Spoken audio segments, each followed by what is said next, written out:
Hello friend and welcome back to my channel Riyama blogs. Riyama ব্লগে তোমাদের সকলকে জানাই অনেক অনেক স্বাগত আর অনেক ভালোবাসা। তো আজকে দেখো, এর আগের ব্লগে তোমাদেরকে বলেছিলাম যে হবিবপুর স্কনে এসছি। তো হ্যাঁ, আমরা হবিবপুর স্কনে এসছি। তো আগের ব্লগে তো পুরোটা শেয়ার করতে পারিনি, ভিডিওটা অনেকটাই বড় হয়ে যেত। ওই জন্য আর কি হচ্ছে, মানে পরে আর কি এডিট করে তারপরে আমি ব্লগটা আপলোড করছি। তো প্রথমেই দেখতেই পাচ্ছ স্কনের ভেতরে ঢুকে গেছি, আর ওইখানে হচ্ছে মানে গাড়িটা রাখবো বলে তার জন্য আর ওইখান থেকে আর কি কথা বলে টাকা দিয়ে তারপরে গাড়িটা আর কি রাখতে আসলাম। তো এইখানে গাড়িটা রাখছিল তোমাদের দাদাভাই, তো এইখান থেকেও আমি একটু ভিডিও করে নিচ্ছিলাম। আর আমাকে দেখে বলছিল, তুমি কি ভিডিও করছো? আমি তারপরে বললাম হ্যাঁ, ভিডিও করছি।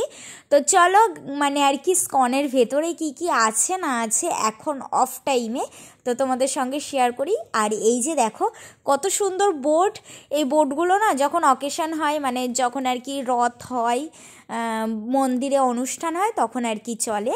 আর এইখানে দেখো আমি কত বকবক করছিলাম, মানে হাসছিলাম আর গালগুলোকে ওইভাবে টেনে টেনে দেখাচ্ছিলাম।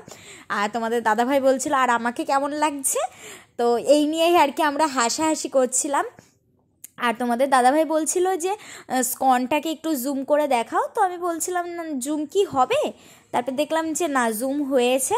তো যাই হোক, তোমাদেরকে একটু ঘুরে ঘুরে দেখাচ্ছিলাম, আর এত কষ্ট করে ভিডিও করছি, তোমাদের ঘুরে ঘুরে দেখাচ্ছি, কেমন লাগছে অবশ্যই বলবে। আর দেখো কি বকবক। তো বন্ধুরা, আজকে আমরা এসেছি হবিবপুর স্কনে, তাই তো? মায়াপুরের মতোই হবিবপুরেও একটা স্কন আছে, যদিও আমার বিয়ের আগে মানে আমি জানতাম না, বিয়ের পরে এটা জেনেছি। তো আজকে এর আগেও একবার এসছিলাম। কখন এসছিলাম গো? এর আগে রথের মধ্যে একবার এসছিলাম, আবার আসলাম অনেক দিন পর। মানে আমার বিয়ে হয়েছে 1.5 বছর, আমি 2বার আসলাম, তাই না বলো? তোমাদের দাদাভাই নিয়ে আসে না, মেন কথা এখানে। বলো, নিয়ে আসো তুমি, মানে কাজ বাদ দিয়ে তখন নিয়ে আসবো। করো তুমি, শয়তান কোথায় হাসলে মো কথা। বাহ, দেখো কত সুন্দর ঝাউ গাছ, বাহ দারুণ লাগছে। কিন্তু আমরা যখন সময় এসেছিলাম, রথের সময়, তখন আরও সুন্দর লাগছিল। তখন মানে একটু সাজিয়েছিল, ওই জন্য মনে হয় ভালো লাগছিল, বলো? তো দেখো গাছগুলো খুব সুন্দর সাইজ করেছে, কিন্তু ওটা ভালো হয়নি, ওইটাতে আমি নাম্বার দিলাম না। এখানে কি লাগিয়েছে, ছোট করে ফেলেছে এরিয়াটা। এটা এটা কি, কেমন গাড়ি দেখো? এটা ইসকনের গাড়ি। এগুলো তো তোমার হচ্ছে গিয়ে ইসকন সম্বন্ধে যে সমস্ত ধর্মের সম্বন্ধে বইগুলো আছে, এগুলো বিভিন্ন জায়গায় গিয়ে বিক্রি করে, মানে প্রচার করে বলতে পারো, ধর্ম প্রচার করে। ও,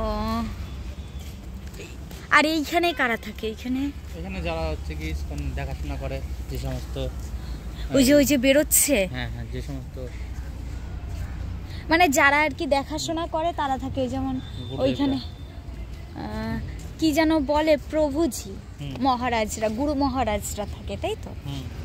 এই গুরু মহারাজ কথাটা বলো তো, আমি কোথা থেকে ওই যে।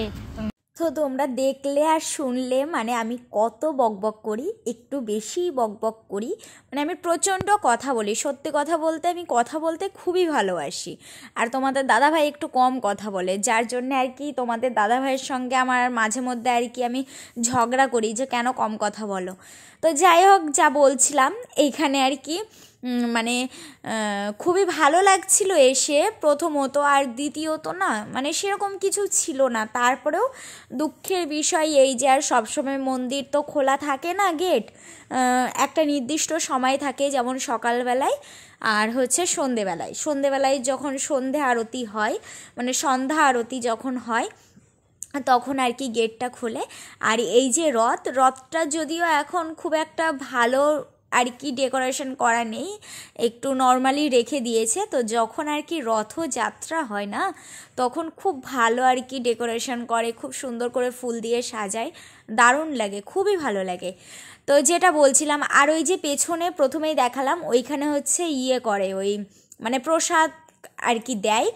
তো যাই হোক, এই যে দুঃখের বিষয় এটা হচ্ছে গেটটা বন্ধ ছিল।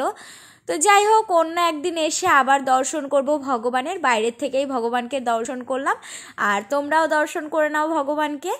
আর এই যে পুরোটা মন্দির তোমাদেরকে খুব ভালো করে দেখালাম, মন্দিরটা কিন্তু খুবই সুন্দর। আর তোমাদের কেমন লাগলো অবশ্যই কমেন্টে জানাবে। তো যাই হোক, আজকের ভিডিওটা এই পর্যন্তই। দেখা হচ্ছে নতুন আর একটা ভিডিওর সঙ্গে। ততক্ষণে তোমরা ভালো থাকো, সুস্থ থাকো, আর আমার পাশে এইভাবেই থেকো, সাপোর্ট করো। তো টাটা।